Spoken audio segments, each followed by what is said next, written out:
கடகராசி நண்பர்களுக்கு இதுவரை 12ஆம் இடத்துல விரயஸ்தானத்தில் இருந்த குரு பகவான் இப்போ உங்கள் ராசிக்கு வர்றார், உச்சம் பெற வர்றார்.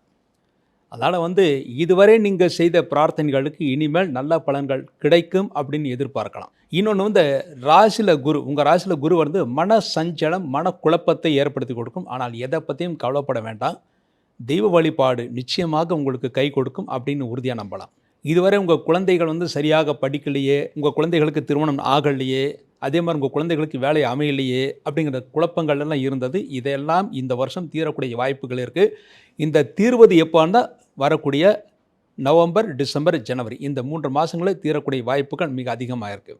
அடுத்து இந்த வருஷம் கணவன் மனைவிக்குள்ள இருந்த பிரச்சனைகள்லாம் தீரும் அப்படின்னு உறுதியாக நம்பலாம். இது மனைவிக்கு இருந்த ஆரோக்கிய குறைவுகள் அதெல்லாம் சரியாகும்.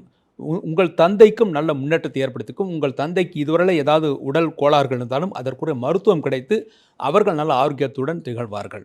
இதுவரை இந்த கடகராசியில் பிறந்தவர்களுக்கு திருமணம் ஆகலைன்னா எதிர்பாராத விதமாக ஐப்பசி, கார்த்திகை, மார்கழி இந்த 3 மாதங்களில் திருமணம் முடிவதற்கான அல்லது கைகூடுவதற்கான வாய்ப்புகள் நிறைய இருக்குது.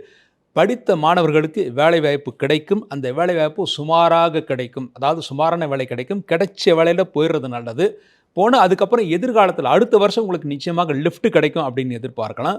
வயதானவர்களுக்கு இந்த வருஷம் தெய்வஸ்தல யாத்திரைகளை செய்வீர்கள், நல்ல தரிசனம் கிடைக்க பெறுவீர்கள். அதன் மூலமாக உங்களுக்கு சந்தோஷம் கிடைக்கும் அப்படின்னு உறுதியாக நம்பலாம். மாணவர்கள் ஓரளவு சென்ற வருடத்தை விட நல்ல மதிப்பெண்களை பெற்று நல்ல கல்லூரிகளில் இடம் கிடைக்கப்படுவார்கள். படித்த மாணவர்களுக்கு கிடைத்த வேலையை சந்தோஷமாக ஏற்றுக்கொள்வது நல்லது. இந்த வருஷம் மேலும் நன்மைகள் பெறுவதற்காக ஒரு திங்கட்கிழமை என்று திருப்பதி ஏழுமலையானை தரிசனம் செய்வது மிக மிக உத்தமமானது.